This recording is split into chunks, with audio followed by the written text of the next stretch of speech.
heureux, toi pays. Là, il parle d'une autre catégorie de personnes qui savent se comporter. Il dit, heureux, toi pays, dont le roi est de race illustre et dont les princes mangent au temps convenable. Dis à ton voisin, mangeons au temps convenable. Il y a un temps pour semer. Et puis il y a un temps pour moissonner, puis il y a un temps pour d'abat. Il y a le temps qui va venir où, si toi-même tu as mis 15 millions dans ton argent, tu n'as rien touché. Même si tu as dépensé 50 millions pour payer mon, tu n'as même pas frôlé l'argent là. Et puis toi-même tu as assis, et puis tu es en paix, et la vie. Tu comprends ce que je dis? C'est-à-dire que tu es serein, la vie même, il n'y a pas de conflit. Quand les gens quittent au village, non, on a un problème. Quand ils t'expliquent le problème, tu dis au problème, écoute, le problème là n'est pas un problème. Oh, en réalité, c'est un vrai problème. Hein. Mais le problème n'est plus un problème pour toi parce que tu as dépassé le niveau de ce problème. Il dit quand c'est comme ça, c'est que tu manges au temps convenable. Et puis il dit encore, tu manges là, c'est pour soutenir ta force. C'est quoi soutenir ta force? Soutenir ta force, c'est ta capacité à manger ce qui est nécessaire pour ta vie. Quand tu n'as pas encore réussi, apprends à manger ce qui est nécessaire. C'est quoi j'appelle ce qui est nécessaire? Ce qui est utile pour le loyer, ce qui est utile pour les factures, ce qui est utile pour que vous mangez correctement chaque jour, ce qui est utile pour le déplacement et la gestion de ta maison et de ta petite vie. Et puis après ça, là, travail. Il dit, tu manges pour soutenir ta force. Pas pour montrer que tu es dans l'opulence. Pour soutenir. Non, c'est comme si tu prends juste le nécessaire pour tenir. Parce que tu comprends que tu n'es pas un gestionnaire. Et prends le temps et remarque. Ceux qui sont devenus très riches ont eu cette discipline. Ils ont beaucoup d'argent, mais ils se comportent comme s'ils n'ont rien. Ils sont dans une forme de réserve. Toi-même, tu le regardes, mais ça t'énerve. Peut-être que le vieux là, c'est moi et lui. Mais c'est ce comportement qui a fait qu'il est devenu riche. S'il se comportait d'une autre manière, tu penses qu'il va avoir l'argent que tu vois là. Et toi, tu veux lui montrer comment dépenser. Et tu vois que c'est comme s'il est pink. Il reste dans ce qui est nécessaire. Pas d'extravagance, pas de truc. Il est là, il est dans son truc. Mais c'est ça qui a fait qu'il est devenu millionnaire. Et c'est ça qui a fait qu'il est devenu milliardaire. C'est le chemin pour devenir riche. Manger pour soutenir ta force. Il dit, pour soutenir ta force et non pour te livrer à la boisson. C'est-à-dire que tu ne dois pas prendre ton argent pour aller dilapider dans les maquis, dans les boîtes de nuit, dans les choses qui ne vont rien produire, dans les femmes ici, dans les hommes ici. Tu dois être capable de manger pour soutenir ta force, pour tenir jusqu'à ce que tu sois à l'abri du besoin. Tu sais ce qu'on appelle l'abri du besoin? Parce que le besoin est quelque chose qui te poursuit. En réalité, à chaque fois que tu as de l'argent, tu es toujours proche de la nouvelle pauvreté. Le besoin te poursuit toujours. Et tu dois être capable de bien gérer et monter au fur et à mesure jusqu'à ce que tu aies tellement bien géré ta vie que tu te retrouves à l'abri du besoin. C'est-à-dire que le besoin n'a plus accès à toi. C'est-à-dire que quand tu as besoin de quelque chose, tu as de quoi faire la chose. Tu as besoin de te sites, tu as de quoi payer. Tu es à l'abri du besoin. Sois un bon économos. Il faut bien gérer. Et quand tu veux bien gérer, tu ne dois pas être gentil. Quand tu veux bien gérer, il te faut avoir un budget qu'on appelle divers. C'est le budget que tu prends pour aider. Quand ce budget-là est épuisé, il faut apprendre à programmer les gens pour le mois prochain. Ce n'est pas être pauvre que de dire je n'ai pas. Parce que je n'ai pas ne veut pas toujours dire que je n'ai pas. Je n'ai pas veut dire que dans mon calendrier, le budget pour ça est vide.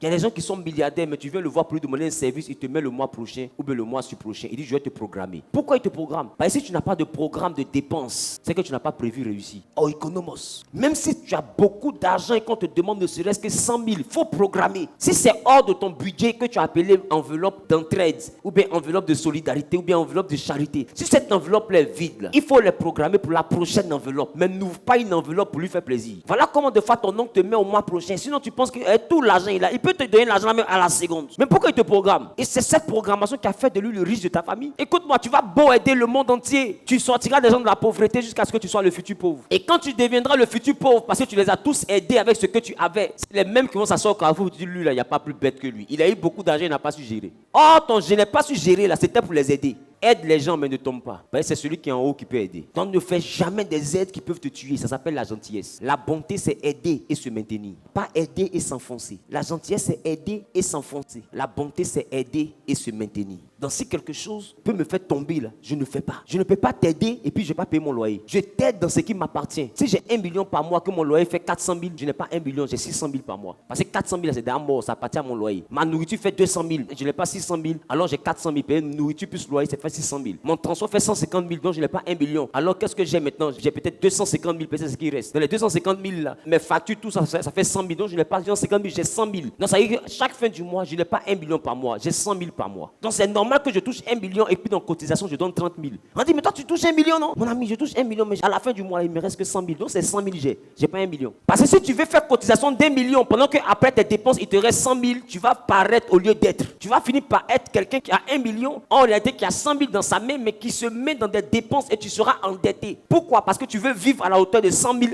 Quand tu finis de calculer ta vie, là, dans les 1 million, là, il te reste que 100 000. Et tu veux vivre comme quelqu'un qui a 1 million. Tu n'as pas 1 million. Retire tes charges, tu verras ce que tu as. Or, le problème, c'est que tu te dis, j'ai les 1 million de toutes les manières, je peux lui donner 300 000 parce que 300 000, c'est quoi? 300 000, c'est quoi? Toi, mais tu peux économiser combien par mois? Tu peux économiser 300 000 chaque fin du mois. Même si tu veux économiser, ce que tu pourras, c'est 100 000. Donc, tu as combien? Tu as 100 000.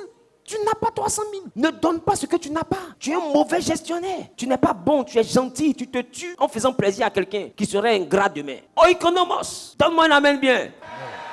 Dis à ton voisin, si je te vois être gentil, tu vas m'énerver. Voilà pourquoi vous tous ici, là, vous avez un problème avec les ingrats. J'ai aidé les gens, ils n'ont pas été reconnaissants. J'ai aidé les gens, ils n'ont pas été reconnaissants. Quand tu aides les gens, là, tu n'attends pas de reconnaissance. Ça veut dire quoi? Tu as suffisamment de ressources pour faire du bien. Si tu as fait du bien, on ne te doit rien. Aider, là, ce n'est pas crédit, ce n'est pas tontine. Si c'était tontine, il fallait ouvrir microfinance. Si tu as aidé, c'est que tu n'attends rien en retour. Donc, il ne faut pas venir nous fatiguer après. Donc, il y a des aides là, il ne faut pas faire. Faut pas faire.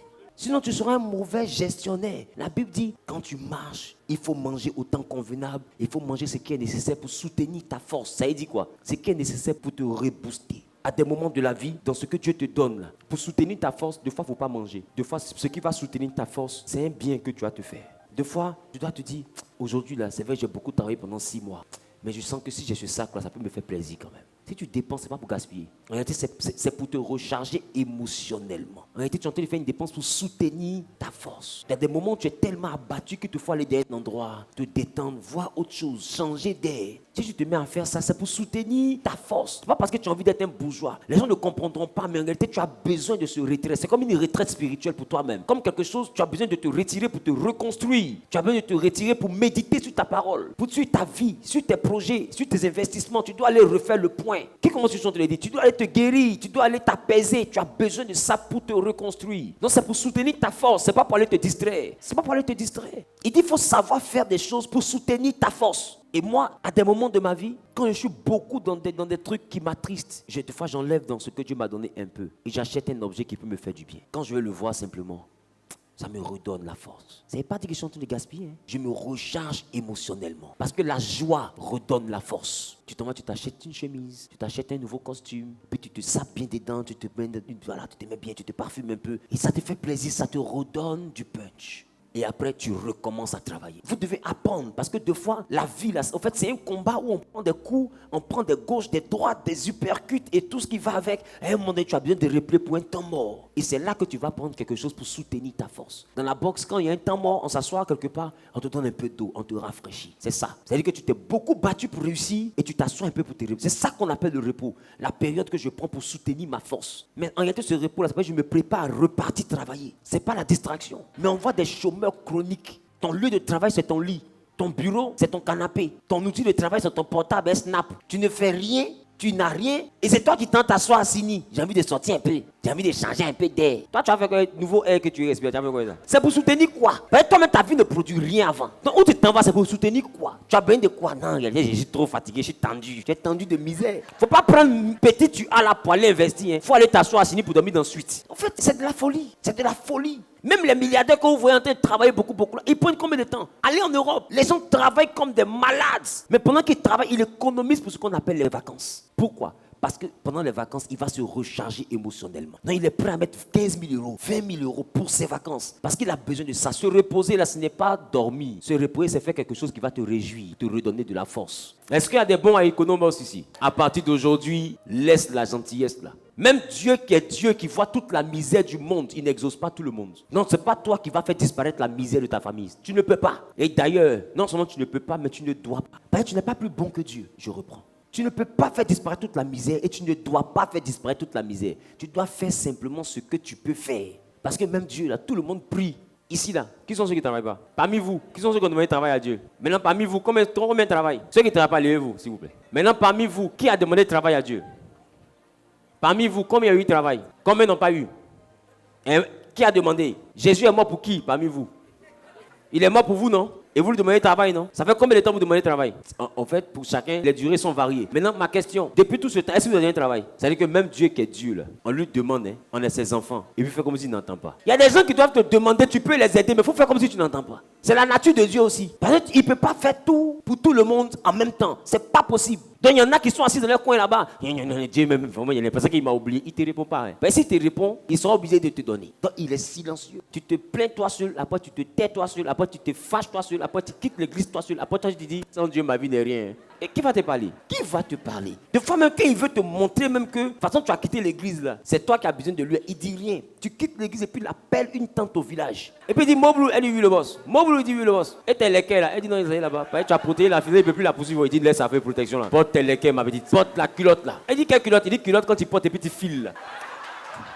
Et elle porte la culotte. Et puis elle demande à Dieu, mais c'est quoi le projet? Il dit non, 2 jours, elle dit elle ne veut plus venir à l'église. Elle ne veut plus prier parce qu'elle est trop fâchée. Si on lui pose question, comme il n'est pas d'un travail, le monde doit s'arrêter. Donc, tu viens à minuit. Elle dit oui, oui, oui. Et tu ta montre là, elle dit non, il n'y a pas pile. Il va donner la pile. Et puis Dieu lui donne l'argent. Et Dieu lui donne l'argent, elle met la pile, et puis elle met la montre à l'heure. Et puis à minuit, la vieille met en tard. Elle est sur toi comme ça. Et puis Dieu lui dit, tu la poursuis, mais tu ne l'attrapes pas. Hein. C'est le contrat. Et toi, tu penses que tu t'es réveillé. Oh, en réalité, on lui a dit. Cours, mais n'attrape pas. Et tu dis, papa, les moutons là, les bœufs là, ils m'ont poursuivi jusqu'à Dieu a fait, ils m'ont pas attrapé. Qui t'a dit Dieu a fait, ils n'ont pas attrapé? Dieu a dit, il ne faut pas, ils vont t'attraper. Sinon, pour t'attraper là, c'est de là à là. Mais le contrat, c'est poursuis là, mais ne l'attrape pas. La caisse se réveille comme ça. Ils m'ont attaqué. Seigneur, j'ai pris. Seigneur, j'ai pris. Allez, tu n'as pas dit, tu es quelqu'un. Faut pas prier, tu vas voir. Tends-moi la main le bien. Il fait ça pour te montrer que peu importe ta colère, tu as besoin de lui. Tu as besoin de lui à tous les carrefours de ta vie. Il n'y a pas un jour où tu n'as pas besoin de lui. Des fois, tu dis, je ne viens plus à l'église, mais quand le camion passe devant ta voiture, que ça t'a bien frotté, tu cries Jésus. Qui t'a parlé? Qui t'a dit? Ah bon, d'accord. Dis à ton voisin, ah bon, d'accord. Tu as besoin de lui à l'alpha. Tu as besoin de lui à l'oméga. Donne-moi le meilleur, amen. Il a de bons projets pour toi, mais tu dois être capable d'être un bon oikonomos, un bon gestionnaire. Donne-moi le meilleur, amen.